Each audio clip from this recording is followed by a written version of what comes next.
पता है, मुझे कभी कभी ऐसा लगता है कि ट्रंप ने सिर्फ ये साबित करने के लिए टैरिफ वॉर शुरू की है कि मोदी जी सच में उनके दोस्त हैं।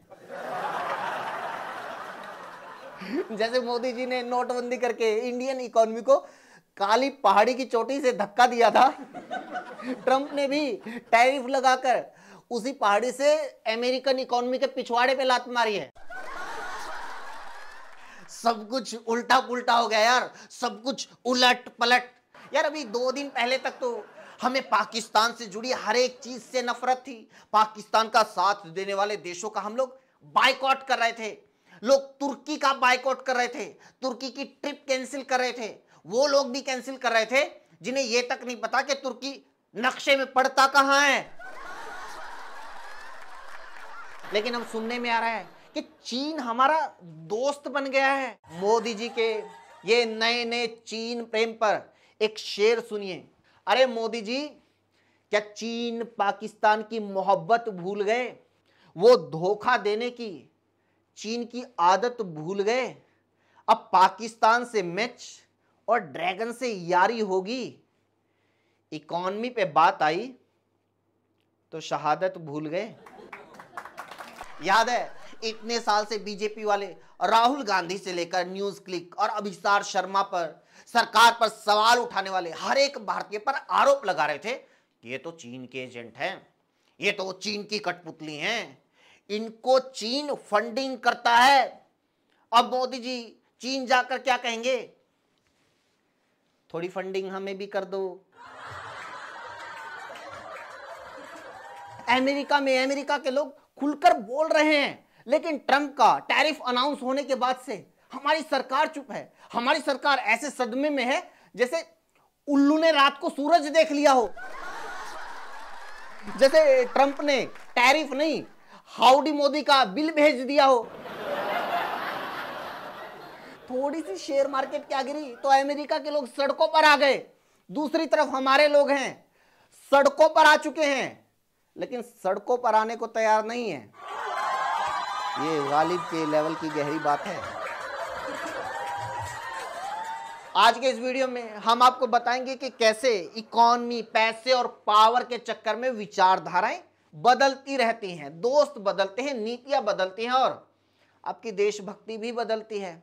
आखिर तक देखिएगा, एक एक बात सुनने वाली है। और सबसे पहले बात, ये दक्षिणपंथी और वामपंथी विचारधारा की इस गठजोड़ की करते हैं। बेचारे मोदी समर्थकों को रोज घुट्टी पिलाई जाती है, वामपंथी तो देशद्रोही हैं, वामपंथी तो विकास विरोधी हैं, ये तो हिंदू विरोधी हैं, वामपंथी इतिहासकार ये, वामपंथी बुद्धिजीवी वो, हम वामपंथ के विरोधी हैं, ये कम्युनिस्ट हमारे विरोधी हैं। जबकि सच्चाई ये है, वामपंथी चीन ही हमारे दक्षिणपंथी मोदी जी के लिए मुख्यमंत्री बनने के बाद सबसे फेवरेट देश रहा है। इसलिए सीएम रहते हुए सबसे ज्यादा बार उन्होंने चीन के दौरे किए और पीएम बनने के बाद भी ताबड़तोड़ चीन की यात्राएं की। गलवान में हमारे 20 जवानों की शहादत के बाद ये यात्राएं जरूर रुकी, लेकिन पहलगांव में 26 लोगों की हत्या के बाद ये सिलसिला फिर से शुरू होने जा रहा है।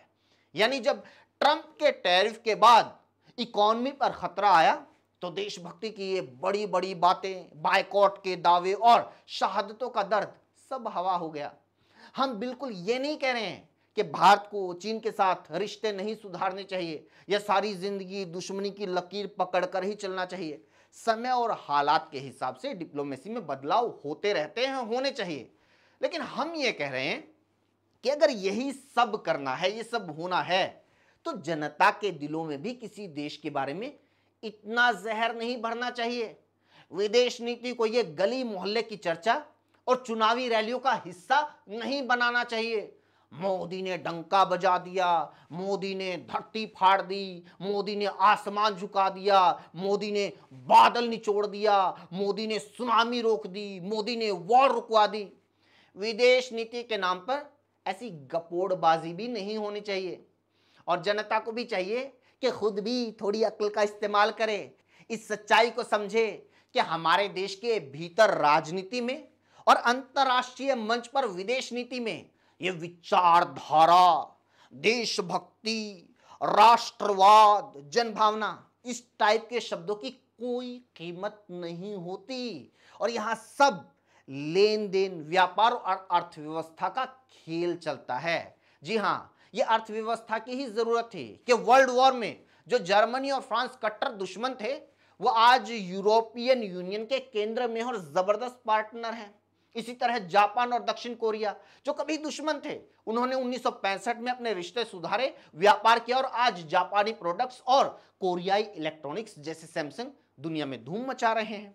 अमेरिका और वियतनाम 1955 से 75 तक युद्ध में रहे, दोनों कट्टर दुश्मन थे, लेकिन 1995 में अपने संबंध सुधारे। आज वियतनाम अमेरिका का प्रमुख व्यापारिक साझेदार है।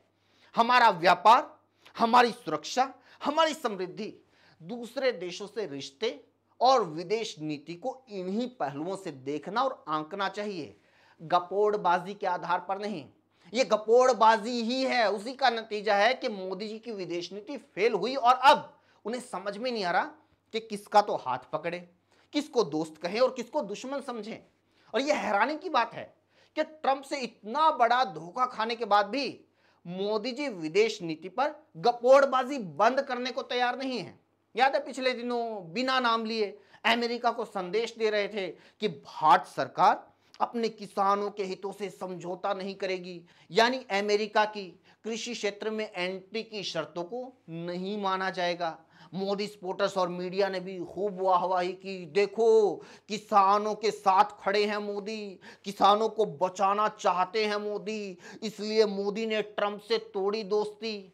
लेकिन असल में क्या हुआ? अमेरिका के दबाव में सबसे पहली चोट इन किसानों को ही मारी गई। मोदी सरकार ने अमेरिका से आने वाली कॉटन से इंपोर्ट ड्यूटी हटा दी, यानी ट्रंप हम पर टैरिफ थोप रहा है और हम उसके सामान से टैरिफ हटा रहे हैं। और चप्पल चोर मीडिया को लग रहा है कि ये मोदी का पलटवार है।